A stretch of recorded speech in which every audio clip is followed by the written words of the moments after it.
Hello friends, જય માતાજી. આજે હું તમારી માટે ટેસ્ટમાં બેસ્ટ એવી ટમેટાની ચટણી લઈને આવી છું. તો તેના માટે 2 નંગ ટમેટાં, 2 નંગ ડુંગળી, 8 થી 10 લસણની કળી, 2 ટુકડા આદુના, 6 થી 7 સૂકા મરચાં જેને મેં 10 મિનિટ પહેલાં પલાળી દીધા હતા. પછી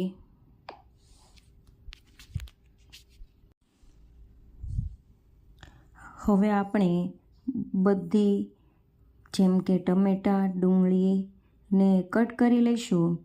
તો તેના માટે આપણે એકદમ મીડિયમ સાઇઝ કટ કરવાની જરૂર નથી. તો આપણે મોટી માત્રામાં તેને કટ કરી લઈશું. આ ચટણી એટલી સરસ હોય છે જે તમે રોટલા સાથે પણ લઈ શકો છો, ભાખરી સાથે પણ લઈ શકો છો અને ટેસ્ટમાં બેસ્ટ હોય છે. હવે આપણે કટિંગ કરી નાખ્યું છે તો તેમાં બધી સામગ્રી ઉમેરી દીધી છે. હવે એક પેનમાં થોડું બટર લઈશું અને સમારેલી ડુંગળી અને ટમેટાં એડ કરી દઈશું. હવે ગેસ પર તેને ચડવા માટે મૂકીશું. અહીં આપણે ગેસની ફ્લેમ ધીમી જ રાખવાની છે.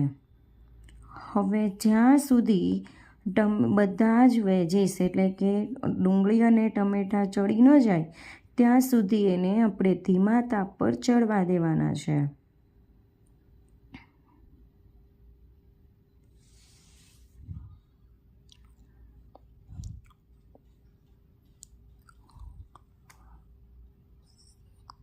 હવે તેમાં સ્વાદ પ્રમાણે થોડુંક મીઠું એડ કરી દઈશું અને થોડું લાલ મરચું એડ કરીશું, થોડી હળદર અને બરાબર મિક્સ કરી લઈશું.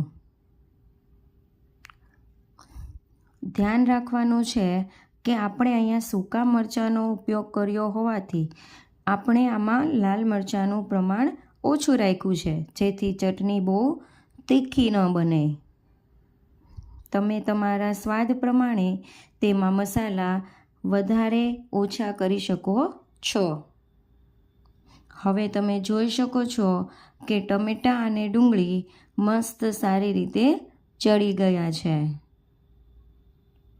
તેમાંથી પાણી પણ છૂટવા લાગ્યું છે. તો હવે આ સમયે આપણે લીલા ધાણા થોડા એડ કરી દઈશું અને તેને આ મિક્સરને 10 મિનિટ સુધી ઠંડુ કરી લઈશું.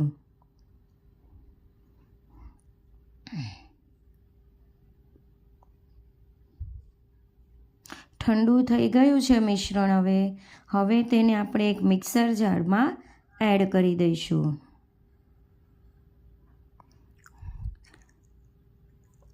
મિક્સર જારમાં એડ કર્યા પછી તેમાં 2 ચમચીથી 3 ચમચી જેટલું પાણી ઉમેરી તેને દળી લઈશું. હવે આપણું મિક્સર તૈયાર થઈ ગયું છે તો એને એક બાઉલમાં ટ્રાન્સફર કરી લઈશું. હવે મિક્સર જારમાં થોડુંક પાણી ઉમેરી આપણી બધી જ ચટણી લઈ લઈશું. હવે આ ચટણીનો વઘાર કરીશું. તો તેના માટે આપણે ગેસ પર એક પેન લઈ લઈશું. તેમાં 1 ચમચી જેટલું તેલ ઉમેરીશું. આમાં આપણે વઘાર માટે તેલ એકદમ ઓછું વાપરવાનું છે અને ત્યારબાદ તેમાં થોડું જીરું ઉમેરીશું અને 7 થી 8 જેટલા લીમડાના પાન ઉમેરીશું અને આ વઘાર આપણે ચટણીમાં એડ કરી દઈશું અને તેને બરાબર મિક્સ કરી લઈશું. જો મિત્રો, આપણી સરસ મજાની ટમેટાં, ડુંગળી, લસણની ચટણી તૈયાર છે.